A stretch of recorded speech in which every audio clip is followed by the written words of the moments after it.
नमस्कार दोस्तों, आइए आज 24 जुलाई 2021 गुरु पूर्णिमा हम अपने उन सभी गुरुजनों का नमन और आदर करते हैं जिन सभी गुरुजनों ने हमारे जीवन में बचपन से लेकर के आज तक योगदान देते आ रहे हैं और हमें अपने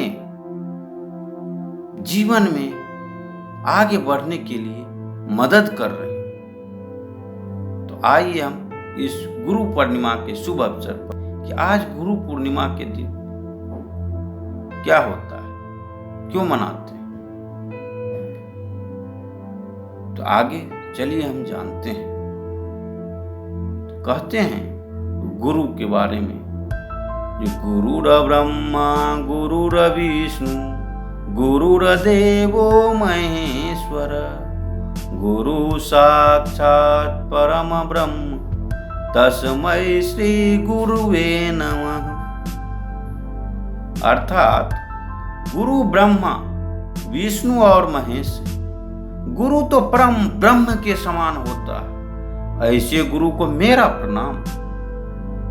हिंदू धर्म में गुरु की बहुत महत्ता बताई गई। गुरु का स्थान समाज में सर्वोपरि है। गुरु उस चमकते हुए चंद्र के समान होता है जो अंधेरे में रोशनी देकर पथ प्रदर्शन करता है। गुरु के समान अन्य कोई नहीं होता है, क्योंकि गुरु भगवान तक जाने का मार्ग बताता है।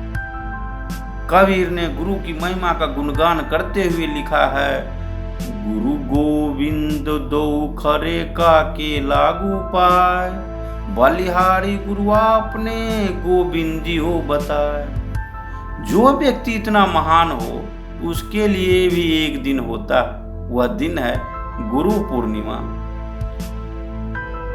गुरु पूर्णिमा हिंदू कैलेंडर के अनुसार आषाढ़ की पूर्णिमा को मनाया जाता है। गुरु पूर्णिमा गुरु की आराधना का दिन होता है। गुरु पूर्णिमा मनाने के पीछे यह कारण है कि इस दिन महर्षि वेदव्यास का जन्म हुआ था।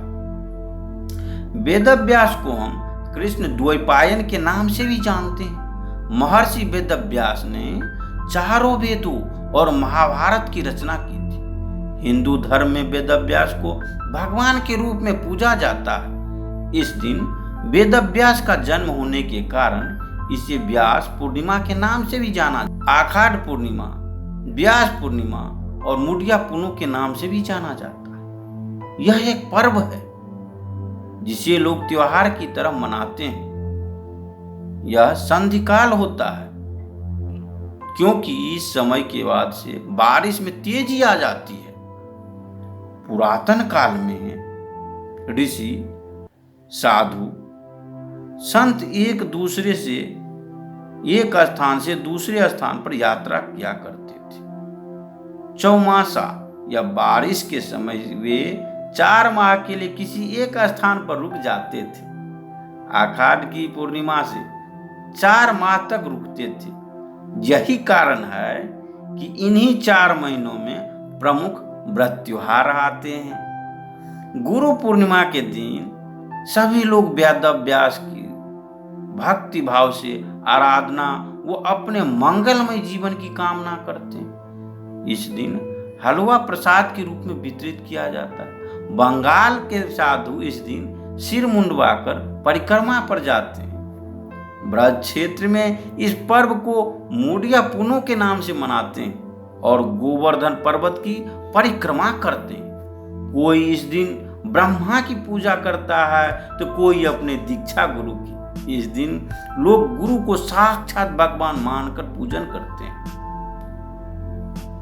इन दिनों यानी इस दिन को मंदिरों, आश्रमों और गुरु की समाधियों पर धूमधाम से हम पूजा करते हैं। लोग फिर त्योहार मनाते हैं। भारत में पूर्व से लेकर पश्चिम तक, उत्तर से लेकर दक्षिण तक सभी जगह लोग गुरुमय गुरु हो जाता है, यानी हर जगह गुरु की पूजा की जाती है।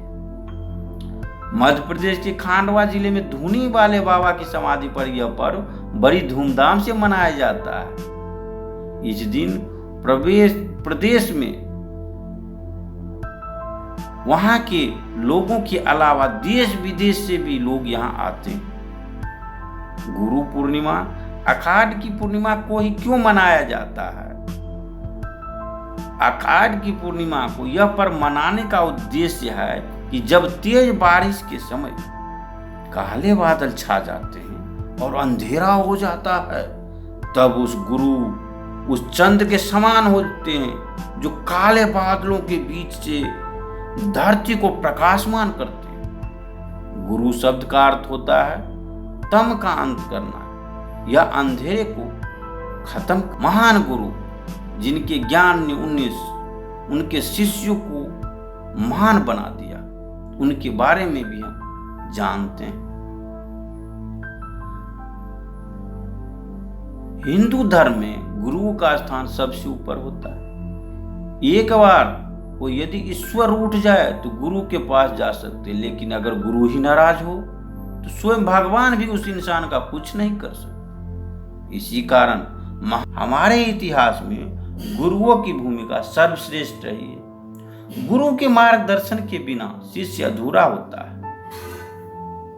तो आज हम कुछ गुरुओं के बारे में जानते हैं जिन्होंने अपने ज्ञान और मार्गदर्शन से अपने शिष्यों को इस संसार में महान आइए जानते हैं। पहला, आदि गुरु शंकराचार्य। इनका जन्म केरल के कालड़ गांव में हुआ था। इनके पिता शिव गुरु और माता का नाम सुभद्र था। छोटी उम्र में ही आदि शंकराचार्य के ऊपर से पिता का साया उठ गया था। माता उन्हें शिक्षा प्राप्ति के लिए गुरुकुल भेजा गया। गुरुकुल में उनके गुरुजन उनके ज्ञान को देखकर हैरान हो गए। उन्हें विश्वास ही नहीं हुआ कि शंकराचार्य को पहले से ही सभी धर्म ग्रंथ, वेद, पुराण, उपनिषद का ज्ञान। आइए दूसरे, गुरु द्रोणाचार्य। गुरु द्रोणाचार्य द्वापर युग के महान गुरुओं की श्रेणी में आते हैं। ऐसा माना जाता है कि इनका जन्म उत्तरांचल की राजधानी देहरादून में हुआ था। द्रोणाचार्य कौरवों और पांडवों के गुरु थे। उन्हें महान गुरु इसीलिए माना जाता है क्योंकि इन्हें अस्त्र शस्त्र का भी ज्ञान था। इन्होंने ही अर्जुन को महान धनुर्धारी बनाया था और महाभारत के युद्ध में चक्रव्यूह का निर्माण भी इनके द्वारा किया गया था। शास्त्रों के अनुसार गुरु द्रोण के गुरु भगवान परशुराम। तीसरा, श्री कृष्ण। श्री कृष्ण की लीलाओं के बारे में कौन नहीं जानता है। उन्होंने ही महाभारत के समय अर्जुन को गीता का ज्ञान दिया। जब अर्जुन युद्ध भूमि में हार मान गए थे और अपने सगे संबंधियों के सामने हथियार चलाने से मना कर दिया था, तब भी श्री कृष्ण ने अर्जुन को हिम्मत दी थी और उन्हें जिंदगी का पाठ पढ़ाया। चाणक्य। आचार्य चाणक्य को कौन नहीं जानता। इन्होंने चाणक्य नामक ग्रंथ की रचना की थी, जिसमें इन्होंने अपनी चतुराई और अनुभव से जीवन के हर पहलू पर अपने विचार दिए और ये विचार आज के समय में भी सच साबित होते हैं। चाणक्य ने अपने शिष्य चंद्रगुप्त मौर्य को जीवन के हर एक पहलू के बारे में बताया और उसे एक सम्राट बनने की योग्य बना। पांचवें गुरु समर्थ रामदास। इनका जन्म सन 1608 में राम नवमी के दिन माना जाता है। यह महाराष्ट्र के जालना गांव में एक ब्राह्मण परिवार में जन्मे थे। उनके पिता सूर्यजी पंत और माता का नाम रानूबाई था। समर्थ रामदास वीर छत्रपति शिवाजी महाराज के गुरु थे। इनका नाम महाराष्ट्र के महान संतों में शामिल है। रामदास बहुत ही बड़े राम भक्त कहे जाते थे। समर्थ रामदास के समाधि दिवस को दास नवमी के रूप में भी मनाया जाता है। तो हमने देखे कुछ उदाहरणों के द्वारा कि कुछ ऐसे गुरु थे जिन्होंने अपने शिष्यों को किस प्रकार से आगे बढ़ाया और उनको वो गूढ़ से गूढ़ रहस्य सिखाए, जीवन की हर बारीकियों के बारे में बताया,